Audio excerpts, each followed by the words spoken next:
লীলা পুরুষোত্তম শ্রীকৃষ্ণ। জয় শ্রীল প্রভুপাদ। অষ্টম অধ্যায় বিশ্বরূপ দর্শন। এই ঘটনার পরে বসুদেব তাদের কুলপুরোহিত গর্গ মুনিকে জ্যোতিষ বিচারের মাধ্যমে কৃষ্ণের ভবিষ্যৎ বর্ণনা করার জন্য নন্দ মহারাজের গৃহে পাঠালেন। গর্গ মুনি ছিলেন একজন মহান ঋষি এবং কঠোর তপস্বী। তিনি ছিলেন যদুবংশীয় পুরোহিত। গর্গ মুনিকে তার গৃহে আসতে দেখে নন্দ মহারাজ তৎক্ষণাৎ উঠে দাঁড়িয়ে করজোড়ে তাকে অভিবাদন করলেন এবং শ্রদ্ধাবনত চিত্তে প্রণতি জানালেন। ভগবানের থেকে অভিন্ন জ্ঞানে তিনি গর্গ মুনিকে অভ্যর্থনা জানালেন। তিনি তাকে সুন্দর আসনে উপবেশন করতে দিলেন এবং বিনীতভাবে তাকে বললেন, হে মুনিবর, আপনি পূর্ণ অর্থাৎ ভগবত ভক্তির প্রভাবে পূর্ণকাম। অতএব আপনার প্রীতির জন্য আমি যে কি করব তা বুঝতে পারছি না। হে ভগবান, আপনার মতো মহাজনেরা যে নিজের আশ্রম পরিত্যাগ করে অন্যত্র গমন করেন তা কেবল আমার মতো দীনচিত্ত গৃহব্রত মানুষের পরম মঙ্গল সাধনের জন্য, তাছাড়া আর অন্য কোনো কারণ নেই। প্রকৃতপক্ষে সাধু বা ব্রাহ্মণদের গৃহস্থদের গৃহে যাওয়ার কোনো প্রয়োজনই নেই। গৃহস্থরা সাধারণত বিষয়ের চিন্তাতেই মগ্ন থাকে, তাই পারমার্থিক বিষয়ে তাদের বিশেষ কোনো অনুরাগ দেখা যায় না। কেউ যদি প্রশ্ন করে গৃহস্থরা তত্ত্বজ্ঞান লাভ করার জন্য সাধু বা ব্রাহ্মণদের কাছে যান না কেন, তার উত্তরে বলা হয়েছে যে গৃহস্থরা অত্যন্ত সংকীর্ণ চেতা।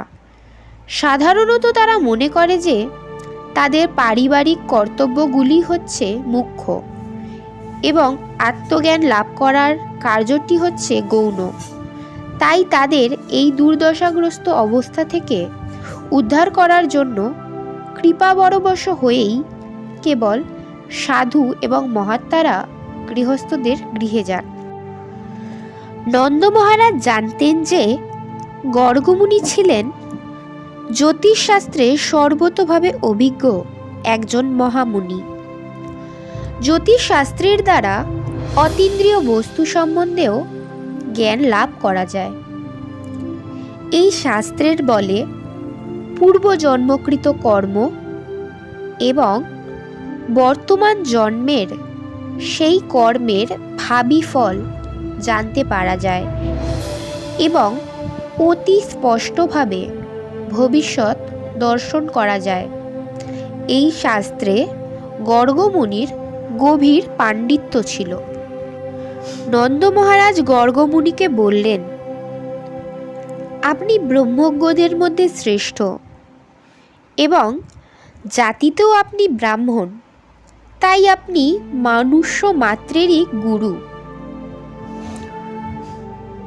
ব্রহ্মজ্ঞান বা পরম তত্ত্বজ্ঞান না থাকলে কাউকে ব্রাহ্মণ বলে গণ্য করা যায় না। এই সম্বন্ধে শ্রীমদ্ ভাগবতে ব্রহ্মবিদাং শব্দটি ব্যবহার করা হয়েছে, যার অর্থ হচ্ছে যিনি ব্রহ্ম বা পরমেশ্বরকে যথাযথভাবে জানেন এবং অভিজ্ঞ ব্রাহ্মণ। ক্ষত্রিয় ও বৈশ্য আদি নিম্নতর বর্ণের সংস্কার সম্পাদন করে থাকেন। শূদ্রদের জন্য কোনো সংস্কারের বিধান নেই, তাই ব্রাহ্মণদের ক্ষত্রিয় এবং বৈশ্যদের গুরু বলে গণ্য করা হয়। নন্দ মহারাজ ছিলেন বৈশ্য এবং তিনি গর্গ মুনিকে অতি উত্তম ব্রাহ্মণ বলে গণ্য করেছিলেন। তাই তিনি গর্গ মুনিকে অনুরোধ করলেন তার দুই পুত্রের নামকরণাদি সংস্কার করার জন্য। তিনি স্বীকার করলেন যে কেবল এই দুটি শিশুই নয়, সমস্ত মানুষের কর্তব্য হচ্ছে ব্রহ্ম জ্ঞান সম্পন্ন যথাযথ ব্রাহ্মণকে গুরুরূপে বরণ করা। তাকে এইভাবে অনুরোধ করা হলে গর্গ মুনি উত্তর দিলেন, এই শিশু দুটির, বিশেষ করে কৃষ্ণের সংস্কার কর্ম করার জন্যই বসুদেব আমাকে এখানে পাঠিয়েছেন। আমি যদুকুলের পুরোহিত, তাই আমি যদি আপনার পুত্রের সংস্কার কর্ম নির্বাহ করি তাহলে কংস হয়তো একে দেবকীর পুত্র বলে মনে করবে। জ্যোতিষশাস্ত্র গণনার মাধ্যমে গর্গ মুনি বুঝতে পেরেছিলেন যে কৃষ্ণ হচ্ছেন দেবকীর পুত্র, কিন্তু এখন তাকে নন্দ মহারাজের তত্ত্বাবধানে রাখা হয়েছে, যা নন্দ মহারাজ জানতেন না। পরোক্ষভাবে তিনি বললেন যে কৃষ্ণ ও বলরাম উভয়েই বসুদেবের সন্তান। বলরাম যে বসুদেবের পুত্র সকলেই জানতেন, কেননা তার মা রোহিণী তার জন্মের সময় বৃন্দাবনে ছিলেন। কিন্তু নন্দ মহারাজ কৃষ্ণের প্রকৃত পরিচয় জানতেন না। গর্গ মুনি পরোক্ষভাবে জানিয়ে দিলেন যে কৃষ্ণ হচ্ছেন দেবকীর পুত্র। গর্গ মুনি নন্দ মহারাজকে বললেন, পাপাত্মা কংস বুঝতে পারবে যে কৃষ্ণ দেবকী ও বসুদেবের পুত্র। জ্যোতিষশাস্ত্রের বিচার অনুসারে দেবকীর কন্যা হওয়ার কথা নয়, যদিও সকলেই মনে করছে যে দেবকীর অষ্টম সন্তানটি হচ্ছে একটি কন্যা। এইভাবে গর্গ মুনি নন্দ মহারাজকে পরোক্ষভাবে জানিয়ে দিলেন যে কন্যাটি আসলে যশোদার গর্ভজাত, আর এই কৃষ্ণ হচ্ছেন দেবকীর সন্তান এবং তাদের বিনিময় করা হয়েছিল। তার কন্যাটিও, যিনি হচ্ছেন দুর্গা দেবী, ইনিও কংসকে বলেছিলেন যে শিশুটি তাকে হত্যা করবে সে ইতিমধ্যেই অন্য কোথাও জন্মগ্রহণ করেছে। গর্গ মুনি বললেন, আমি যদি আপনার ছেলের নামকরণ সংস্কার করি তাহলে হয়তো কংস সেই কন্যাটির ভবিষ্যৎবাণী স্মরণ করে এই শিশুটিকে হত্যা করবে। তাহলে আমাদের মহা অনিষ্ট হবে।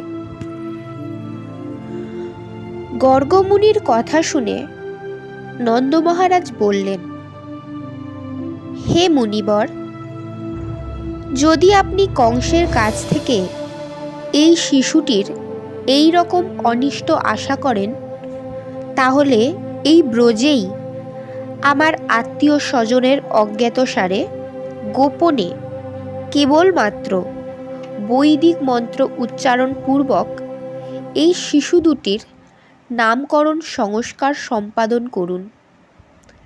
আমরা দ্বিজ, তাই আপনাকে আমাদের কাছে পাওয়ার এই সৌভাগ্যের সদ্ব্যবহার করছি। আপনি দয়া করে অনাড়ম্বরে এদের নামকরণ সংস্কার সম্পাদন করুন। নন্দ মহারাজ গোপনে এই নামকরণ সংস্কার করতে চেয়েছিলেন, আবার সেই সঙ্গে তিনি গর্গ মুনির উপস্থিতিরও পূর্ণ সুযোগ নিতে চেয়েছিলেন। নন্দ মহারাজ যখন গর্গমুনিকে এইভাবে অনুরোধ করতে লাগলেন, তখন গর্গমুনি যত গোপনে সম্ভব নন্দ মহারাজের গোশালায় কৃষ্ণ ও বলরামের নামকরণ সংস্কার করলেন। তিনি নন্দ মহারাজকে বললেন যে রোহিণীর পুত্র বলরাম স্বীয় গুণে সুহৃদ বর্গকে রমণ অর্থাৎ আনন্দদান করবেন বলে তিনি রাম নামে খ্যাত হবেন। ভবিষ্যতে তিনি অমিত বলশালী হবেন, তাই তার নাম হবে বলরাম।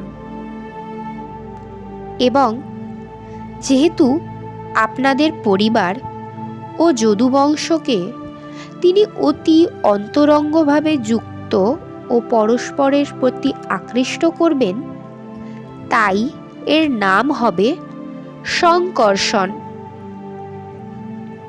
অর্থাৎ গর্গমুনি রোহিণীর পুত্রটির 3টি নামকরণ করলেন: বলরাম, বলদেব, সংকর্ষণ। বলরাম যে দেবকীর গর্ভজাত সন্তান এবং তাকে যে রোহিণীর গর্ভে স্থানান্তরিত করা হয়েছে, সেই কথা তিনি গোপন রাখলেন। দেবকীর পুত্ররূপে কৃষ্ণ ও বলরাম হচ্ছেন সহোদর ভ্রাতা। তারপর গর্গমুনি নন্দ মহারাজকে বললেন,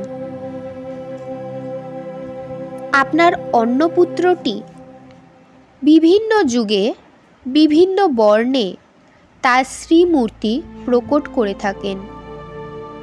প্রথমে তিনি শুক্ল, তারপর রক্ত এবং তারপর পীত, এই 3টি বর্ণ ধারণ করে প্রকটিত হয়েছিলেন। সম্প্রতি তিনি কৃষ্ণ বর্ণে প্রকটিত হয়েছেন, তাই তার নাম কৃষ্ণ। আর তাছাড়া ইনি পূর্বে বসুদেবের তনয় রূপে আবির্ভূত হয়েছিলেন, তাই তার আরেক নাম বাসুদেব। কেউ তাকে কৃষ্ণ নামে আর কেউ কেউ তাকে বাসুদেব নামে সম্বোধন করবে। তবে একটা কথা জেনে রাখবেন যে এই পুত্রটির বিভিন্ন লীলা অনুসারে অনেক অনেক নাম আছে। গর্গমুনি নন্দ মহারাজকে আরও ইঙ্গিত দিলেন যে গিরিরাজ গোবর্ধনকে ধারণ করার অলৌকিক লীলাবিলাসের জন্য তার নাম হবে গিরিধারী। গর্গমুনি ছিলেন ভূত, ভবিষ্যৎ এবং বর্তমান এই ত্রিকালজ্ঞ। তাই তিনি বললেন, আমি এর সমস্ত কার্যকলাপ এবং সমস্ত নাম জানি, কিন্তু অন্যেরা তা জানে না। এই শিশুটি সমস্ত গোপ এবং গাভীদের আনন্দ দান করবেন। বৃন্দাবনে ইনি সকলের প্রিয় পাত্র হবেন এবং ইনি আপনার সমস্ত সৌভাগ্যের কারণ হবেন। এনার উপস্থিতির ফলে নানা রকম বিরোধিতার সত্ত্বেও আপনি সব রকমের বিপদ থেকে উদ্ধার পাবেন। গর্গমুনি আরও বললেন, হে ব্রজরাজ, পূর্বে বহুবার এই শিশুটি রাজনৈতিক গোলযোগের সময় দুষ্কৃতকারীদের হাত থেকে সাধুদের রক্ষা করেছেন। আপনার এই পুত্রটি এত শক্তিশালী যে কেউ যদি এর ভক্ত হয় তবে তাকে আর কখনো শত্রুদের দ্বারা উৎপীড়িত হতে হয় না। দেবতারা যেমন সর্বদাই বিষ্ণুর দ্বারা রক্ষিত হন, তেমনি আপনার এই সন্তানের ভক্তরাও সর্বদাই পরমেশ্বর ভগবান নারায়ণের দ্বারা রক্ষিত হবেন। এই শিশুটি নারায়ণের মতো বল, বীর্য, শ্রী, ঐশ্বর্য লাভ করবেন। তাই আমি আপনাকে বলবো যে অত্যন্ত সাবধানতার সঙ্গে এই শিশুটিকে প্রতিপালন করুন, যাতে ইনি সব রকম বিপদ থেকে মুক্ত হয়ে স্বচ্ছন্দে বর্ধিত হতে পারেন। গর্গমুনি নন্দ মহারাজকে আরও বললেন যে যেহেতু তিনি নারায়ণের মহান ভক্ত, তাই নারায়ণ কৃপা করে তাকে তারই মতো গুণসম্পন্ন একটি পুত্র দান করেছেন। তিনি তাকে বললেন, অসুরেরা আপনার পুত্রটিকে নানাভাবে উত্ত্যক্ত করবে, তাই সাবধানতার সঙ্গে একে রক্ষা করুন। এইভাবে গর্গমুনি নন্দ মহারাজকে বুঝিয়ে দিলেন যে নারায়ণ স্বয়ং তার পুত্ররূপে আবির্ভূত হয়েছেন। নানাভাবে তিনি তার পুত্রের দিব্য গুণাবলী বর্ণনা করলেন এবং তাকে এই পরম সুসংবাদ প্রদান করে তিনি তার আশ্রমে ফিরে গেলেন। গর্গমুনির মুখ থেকে তার সৌভাগ্যের কথা শ্রবণ করে নন্দ মহারাজের মনে হলো যে তার মতো সৌভাগ্যশালী পৃথিবীতে আর কেউ নেই। হরে কৃষ্ণ। জয় শ্রীল প্রভুপাদ। লীলা পুরুষোত্তম শ্রীকৃষ্ণ গ্রন্থের ৮ম অধ্যায় বিশ্বরূপ দর্শনের পরবর্তী অংশটি এই ধারাবাহিক গ্রন্থ পাঠের পরবর্তী পর্বে পাঠ করা হবে। এই ধারাবাহিক গ্রন্থ পাঠটি যদি আপনাদের ভালো লেগে থাকে এবং যদি আপনারা এই ধরনের পাঠগুলি শ্রবণ করতে চান, তবে এই চ্যানেল কৃষ্ণ কর্ণসুধাকে সাবস্ক্রাইব করুন। ভিডিওটি আপনাদের যদি ভালো লেগে থাকে তবে অবশ্যই আপনারা এই ভিডিওটি লাইক, কমেন্ট এবং শেয়ার করতে পারেন। হরে কৃষ্ণ। জয় শ্রীল প্রভুপাদ। সকল ভক্তবৃন্দের জয়।